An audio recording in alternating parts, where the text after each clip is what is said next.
गुरु सच्चिदानंद भगवान की जय। उमापति महादेव की जय। वृंदावन कृष्ण चंद्र की जय। पवन सुत हनुमान की जय। गोस्वामी तुलसीदास महाराज की जय। श्री गुरुदेव महाराज की जय। गुरु गुरु तिये पद बंदी प्रभु सीता लखन समेत फिरे हरष विस्मय सहित आए परनन के। गुरु वशिष्ठ जी और गुरु पत्नी अरुंधति जी के चरणों की वंदना करके सीता जी और लक्ष्मण जी सहित प्रभु श्री रामचंद्र जी हर्ष और विषाद के साथ लौटकर पर्णकुटी पर आए। फिर सम्मान करके निषाद राज को विदा किया। वह चला तो सही, किंतु उसके हृदय में विरह का बड़ा भारी विषाद था। फिर श्री रामचंद्र जी ने कोल किरात भिल आदि वनवासी लोगों को लौटाया। वे सब जोहार जोहार कर वंदना कर कर के लौटे। प्रभु श्री रामचंद्र जी, सीता जी और लक्ष्मण जी बड़की छाया में बैठकर प्रियजन एवं परिवार के वियोग से दुखी हो रहे हैं। भरत जी के स्नेह स्वभाव और सुंदर वाणी को बखान कर वे प्रिय पत्नी सीता जी और छोटे भाई लक्ष्मण जी से कहने लगे। श्री रामचंद्र जी ने प्रेम के वश होकर भरत जी के वचन मन कर्म की प्रीति तथा विश्वास का अपने श्री मुख से वर्णन किया। उस समय पक्षी पशु और जल की मछलियां चित्रकूट के सभी चेतन और जड़ जीव उदास हो गए। श्री रघुनाथ जी की दशा देख कर देवताओं ने उन पर फूल बरसा कर अपनी घर घर की दशा कही, दुखड़ा सुनाया। प्रभु श्री रामचंद्र जी ने उन्हें प्रणाम कर आश्वासन दिया। तब वे प्रसन्न होकर चले। मन में जरा सा भी डर ना रहा। छोटे भाई लक्ष्मण जी और सीता जी समेत प्रभु श्री रामचंद्र जी पर्णकुटी में ऐसे सुशोभित हो रहे हैं मानो वैराग्य भक्ति और ज्ञान शरीर धारण करके शोभित हो रहे हों। मुनि ब्राह्मण गुरु वशिष्ठ जी, भरत जी और राजा जनक जी, सारा समाज श्री रामचंद्र जी के विरह में भी हाल है। प्रभु के गुण समूह का मन में स्मरण करते हुए सब लोग मार्ग में चुपचाप चले जा रहे हैं। पहले दिन सब लोग यमुना जी उतरकर पार हुए। वह दिन बिना भोजन के ही बीत गया। दूसरा मुकाम गंगा जी उतरकर गंगा पर श्रृंगवेरपुर में हुआ। वहाँ राम सखा निषाद राज ने सब सुप्रबंध कर दिया। फिर सई उतरकर गोमती जी में स्नान किया और चौथे दिन सब अयोध्या जी जा पहुँचे। जनक जी 4 दिन अयोध्या में रहे और राजकाज एवं सब साज सामान को संभाल कर तथा मंत्री गुरु जी तथा भरत जी को राज सौंप कर सारा साज सामान ठीक करके तिरहुत को चले। नगर के स्त्री पुरुष गुरु जी की शिक्षा मानकर श्री राम जी की राजधानी अयोध्या जी में सुखपूर्वक रहने लगे। सब लोग श्री राम जी के दर्शन के लिए नियम और उपवास करने लगे। वे भूषण और भोग सुखों को छाड़ कर अवधि की आशा पर ही जी रहे हैं।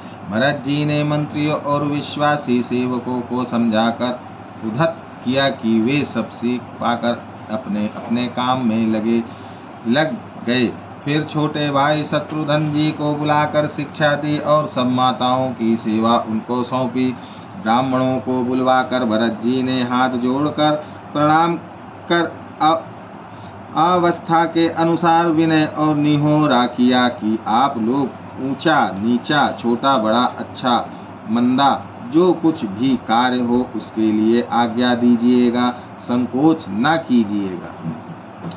भरत जी ने फिर परिवार के लोगों को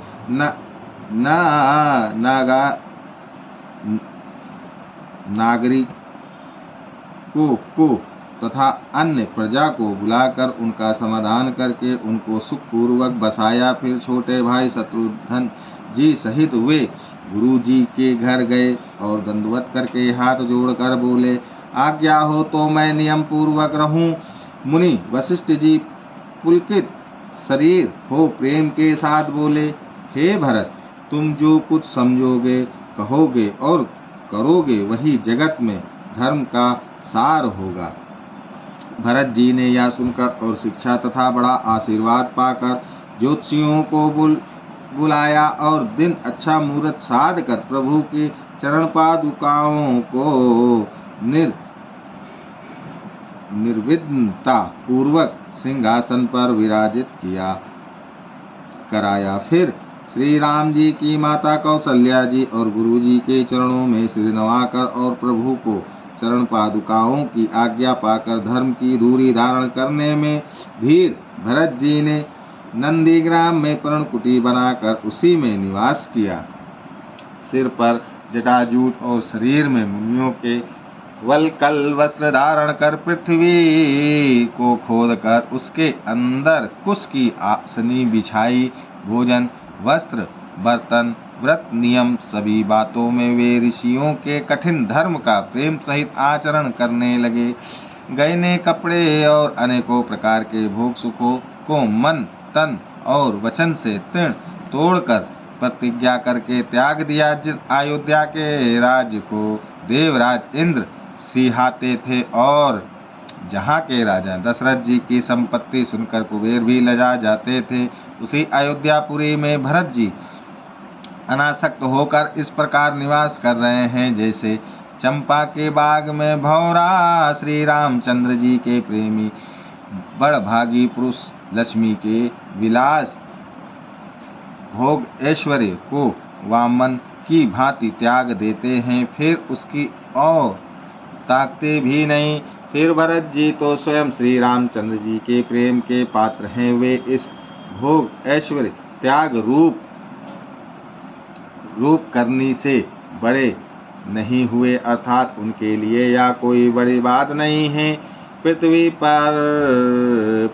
पर का जल न पीने की टेक से चातक की और नीर क्षीर विवेक की विभूति शक्ति से हंस की भी सराहना होती है।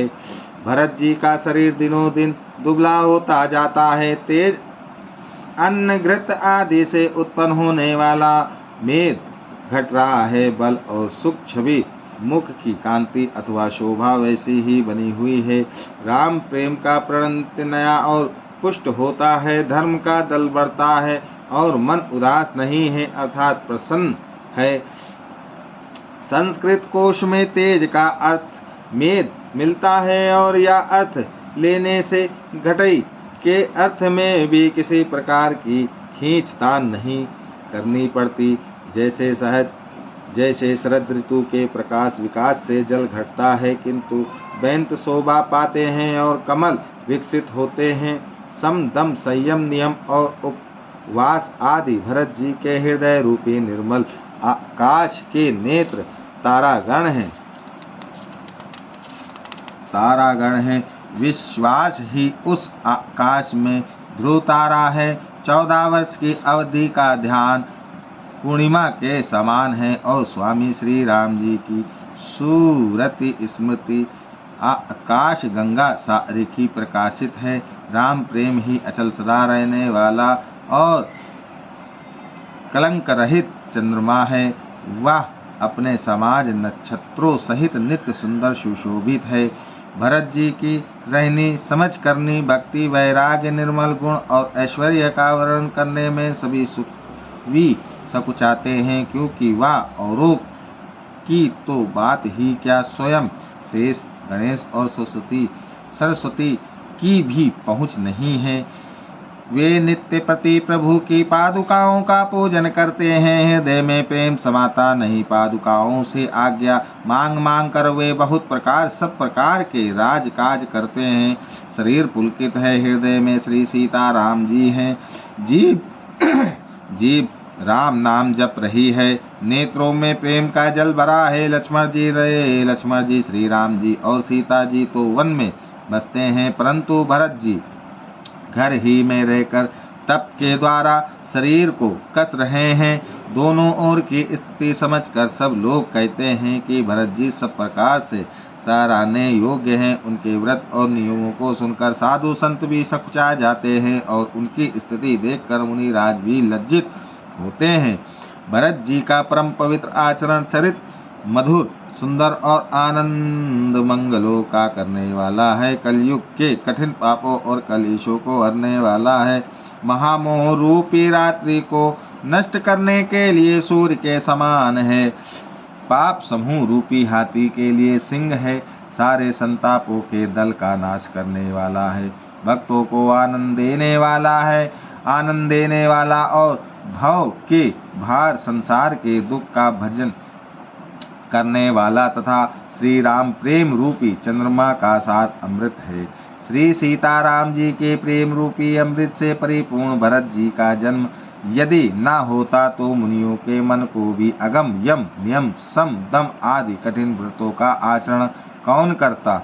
दुख, संताप, दरिद्रता, दंभ आदि दोषों को अपने सुयश के बहाने कौन हरण करता तथा कलिकाल में तुलसीदास जैसे सठों को हठ पूर्वक कौन श्री राम जी के सन्मुख करता। तुलसीदास जी कहते हैं, जो कोई भरत जी के चरित्र को नियम से आदर पूर्वक सुनेंगे उनको अवश्य ही श्री सीताराम जी के चरणों में प्रेम होगा और सांसारिक विषय रस के वैराग्य होगा। श्यापति रामचंद्र की जय, उमापति महादेव की जय। संप्रारायण केशवा विश्राम।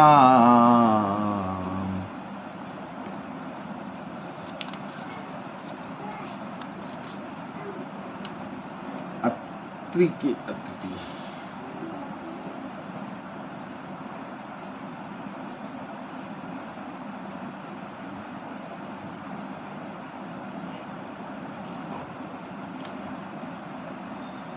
अत्रि के अतिथि करी पूजा, कई वचन सुहाए, ये मूल फल प्रभु मन भाए। श्री गणेशाय नमः। श्री जानकी वल्लभो विजिताय। श्री रामचरितमानस तृतीय सोपान, अरण्य कांड। धर्म रूपी वृक्ष के मूल विवेक रूपी समुद्र को आनंद देने वाले पूर्ण चंद्र, वैराग्य रूपी कमल की विकसित करने वाले सूर्य, पाप रूपी घोर अंधकार को निश्चित ही मिटाने वाले, तीनों तापों को हरने वाले मोह रूपी बादलों के समूह को छिन्न भिन्न करने की विधि क्रिया में आकाश में उत्पन्न पवन स्वरूप ब्रह्मा जी के वंशज आत्मज तथा कलंकनाशक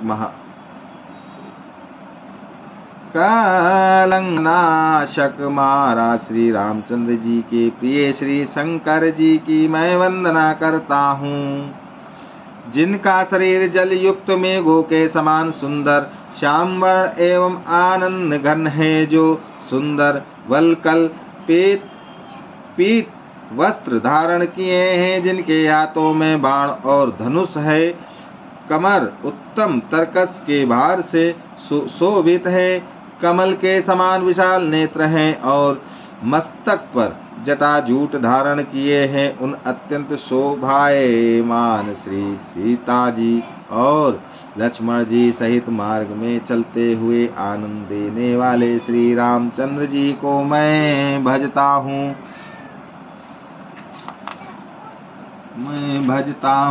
हे पार्वती, श्री राम जी के गुण गूढ़ हैं। पंडित और मुनि उन्हें समझकर वैराग्य प्राप्त करते हैं, परंतु जो भगवान से विमुख है और जिनका धर्म में प्रेम नहीं है, वे महामूढ़ उन्हें सुनकर मोह को प्राप्त होते हैं।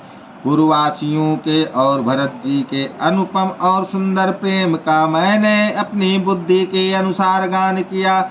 अब देवता, मनुष्य और मुनियों के मन को भाने वाले प्रभु श्री रामचंद्र जी के वे अत्यंत पवित्र चरित्र सुनो, जिन्हें वे वन में कर रहे हैं।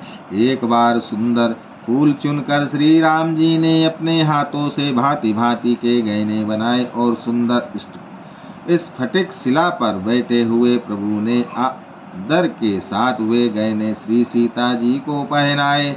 देवराज इंद्र का मुख ये देवराज इंद्र का मूर्ख पुत्र जयंत कौवे का रूप धरकर श्री रघुनाथ जी का बल देखना चाहता है, जैसे महान मंद बुद्धि चींटी समुद्र का था पाना चाहती हो।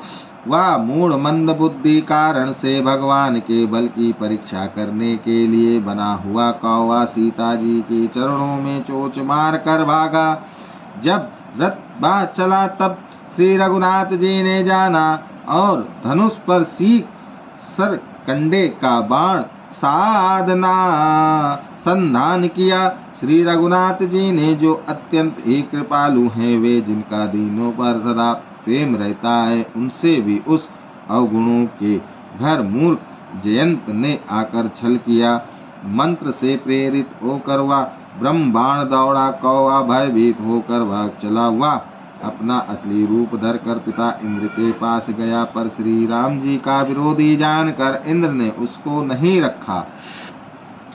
तब वह निराश हो गया, उसके मन में भय उत्पन्न हो गया, जैसे दुर्वासा ऋषि को चक्र से भय हुआ था। वह ब्रह्मलोक शिवलोक आदि समस्त लोकों में थका हुआ और भय शोक से व्याकुल होकर भागता फिरा, पर रखना तो दूर रहा, किसी ने उसे बैठने तक के लिए नहीं कहा। श्री राम जी के द्रोही को कौन रख सकता है? काकभुसुंडी जी कहते हैं, हे गरुड़ सुनिए, उसके लिए माता मृत के समान, पिता यमराज के समान और अमृत विष के समान हो जाता है। मित्र सैकड़ों शत्रुओं की सी करनी करने लगता है। देव नदी गंगा जी उसके लिए वैतरणी यमपुरी की नदी हो जाती है। हे भाई सुनिए, श्री रघुनाथ जी के विमुख होता है समस्त जगत, उसके लिए अग्नि से भी अधिक गर्म जलने वाला हो जाता है। नारद जी ने जयंत को व्याकुल देखा तो उन्हें दया आ गई, क्योंकि संतों का चित्त बड़ा कोमल होता है। उन्होंने उसे समझाकर तुरंत श्री राम जी के पास भेज दिया। उसने जाकर पुकार कर कहा, हे शरणागत के हितकारी, मेरी रक्षा कीजिए। आतुर और भय भीत जयंत ने जाकर श्री राम जी के चरण पकड़ लिए और कहा, हे दयालु रघुनाथ जी, रक्षा कीजिए, रक्षा कीजिए। आपके अतुलित बल और आपको अतुलित प्रभुता सामर्थ्य को मैं मंद बुद्धि जान नहीं पाया था। अपने किए हुए कर्म से उत्पन्न हुआ फल मैंने पा लिया। अब हे प्रभु मेरी रक्षा कीजिए, मैं आपकी शरण तक कर आया हूँ। शिव जी कहते हैं, हे पार्वती, कृपालु श्री रामचंद्र जी ने उसकी अत्यंत अता दुख भरी वाणी सुनकर उसे एक आंख का काना करके छोड़ दिया। उसने मोहवश द्रोह किया था, इसीलिए यद्यपि उसका वध ही उचित था, पर प्रभु ने कृपा करके उसे छोड़ दिया। श्री राम जी के समान कृपालु और कौन होगा? चित्रकूट में बसकर श्री रघुनाथ जी ने बहुत से चरित्र किए जो कानों को अमृत के समान प्रिय हैं। फिर कुछ समय पश्चात श्री राम जी ने मन में ऐसा अनुमान किया कि मुझे सब लोग जान गए हैं, इससे यह बड़ी भीड़ हो जाएगी। इसीलिए सब मुनियों से विदा लेकर सीता जी सहित दोनों भाई चले। जब प्रभु अत्रि जी के आश्रम में गए तो उनका आगमन सुनते ही महामुनि हर्षित हो गए, शरीर पुलकित हो गया। अत्रि जी उठकर दौड़े आते देख कर श्री राम जी और भी शीघ्रता से चले आए। दंडवत करते हुए ही श्री राम जी को उठाकर मुनि ने हृदय से लगा लिया और प्रेम आंसुओं के जल से दोनों भाइयों को नहला दिया। श्री राम जी की छवि देखकर मुनि के नेत्र शीतल हो गए। तब वे उनको आदर पूर्वक अपने आश्रम में ले आए। पूजन करके सुंदर वचन कहकर मुनि ने मूल और फल दिए जो प्रभु के मन को बहुत रुचे। प्रभु आसन पर विराजमान है। नेत्र भरकर उनकी शोभा देखकर प्रवीण मुनि श्रेष्ठ हाथ जोड़कर स्तुति करने लगे। हे भक्त वत्सल, हे कृपालु, हे कोमल स्वभाव वाले, मैं आपको नमस्कार करता हूँ। निष्काम पुरुषों को अपना परम धाम देने वाले आपके चरण कमलों को मैं भजता हूँ। आप नितंत सुंदर श्याम संसार आवागमन रूपी समुद्र को मतने के लिए मंद्राचल रूप फूले हुए कमल के समान नेत्र वाले और मंद आदि दोषों से छुड़ाने वाले हैं। हे प्रभु, आपकी लंबी भुजाओं का पराक्रम और आपका ऐश्वर्य अप्रेमय बुद्धि के परे अथाह असीम है। आप तरकस और धनुष बाण धारण करने वाले तीनों लोकों के स्वामी, सूर्यवंश के भूषण महादेव जी के धनुष को तोड़ने वाले, मुनि राजाओं और संतों को आनंद देने वाले तथा देवताओं के शत्रु असुरों के समूह का नाश करने वाले हैं। आप कामदेव के शत्रु महादेव जी के द्वारा वंदित ब्रह्मा आदि देवताओं से सेवित विशुद्ध यज्ञमय विग्रह और समस्त दोषों को नष्ट करने वाले हैं। हे लक्ष्मीपते, हे सुखों की खान और सत्य पुरुषों की एकमात्र गति में आपको नमस्कार करता हूँ। हे सचिपति इंद्र के प्रिय छोटे भाई वामन जी स्वरूपा शक्ति श्री सीता जी और छोटे भाई लक्ष्मण जी सहित आपको मैं भजता हूँ। जो मनुष्य मत्सर ढारहित होकर आपके चरण कमलों का सेवन करते हैं, वे तर्क वितर्क अनेक प्रकार के संदेह रूपी तरंगों से पूर्ण संसार रूपी समुद्र में नहीं गिरते, आवागमन के चक्र में नहीं पड़ते।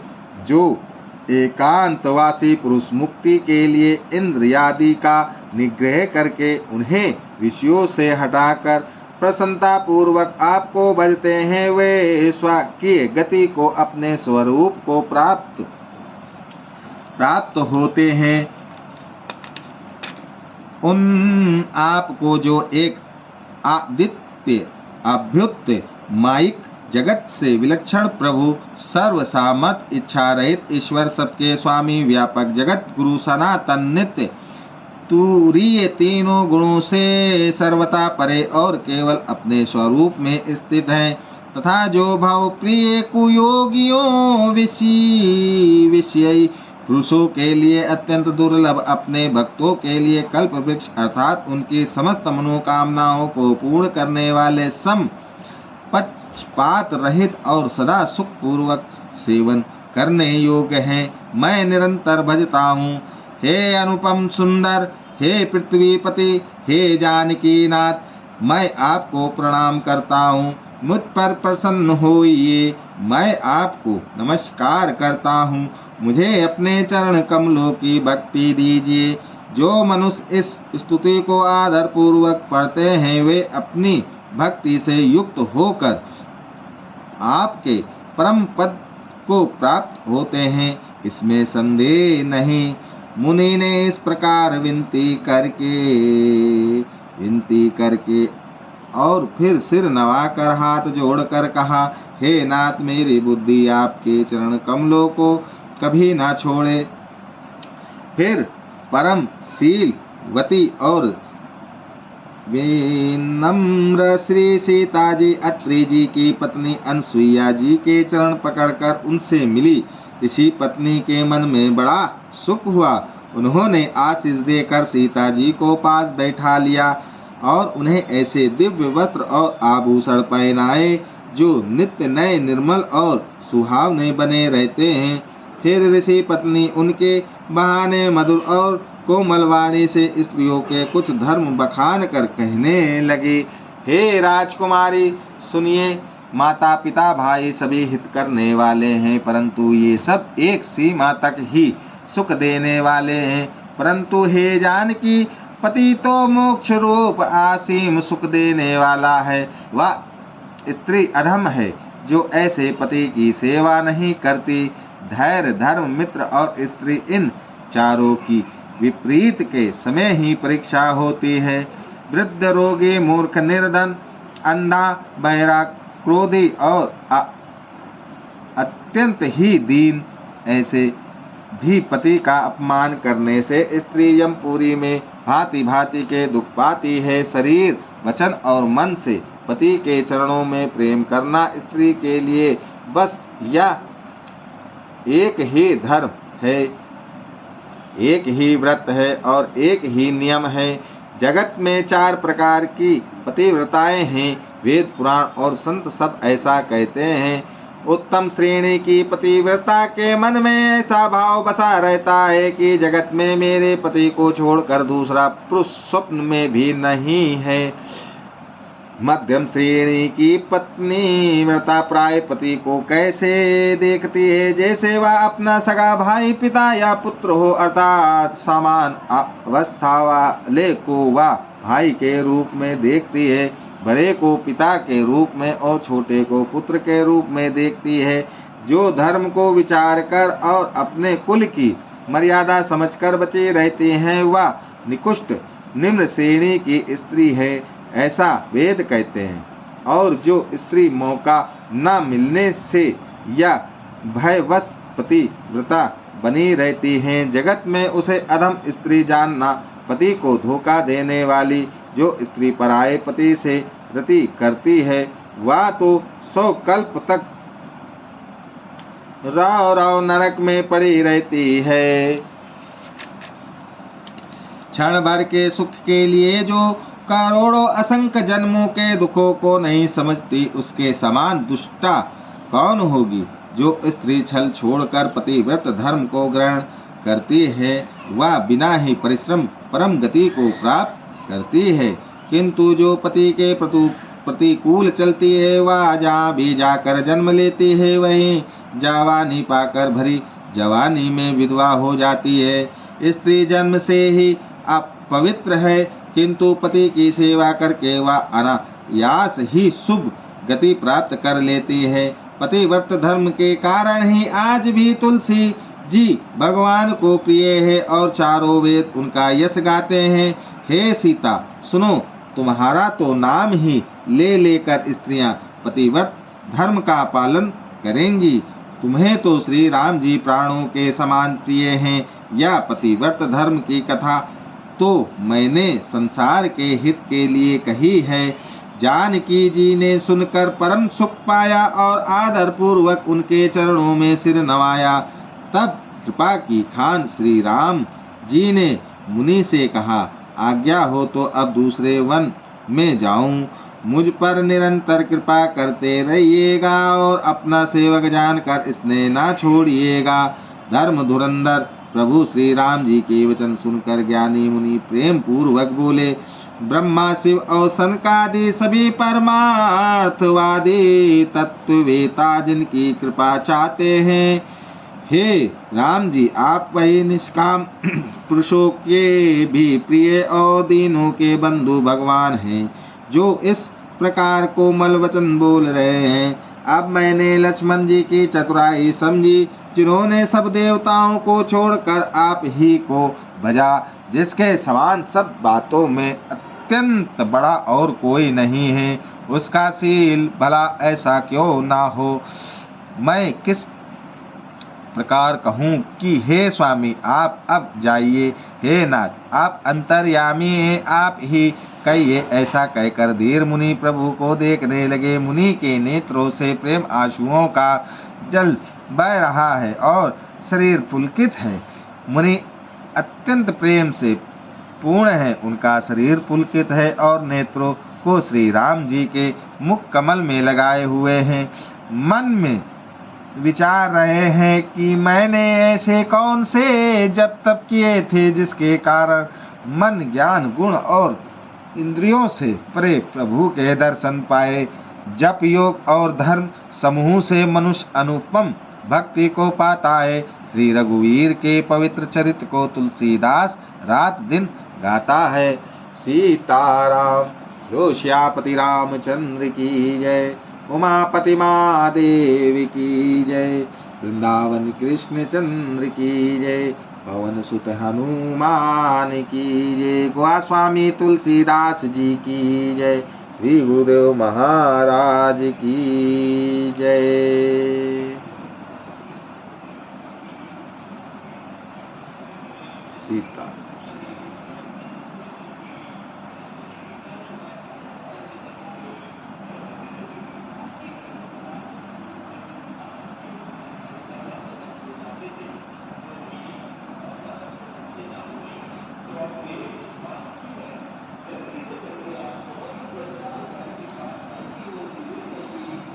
त्रि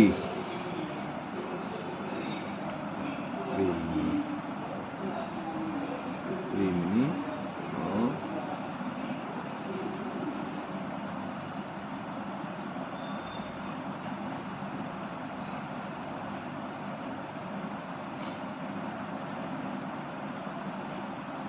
त्रिमुनि जी से भेंट माता अनसुईया जी से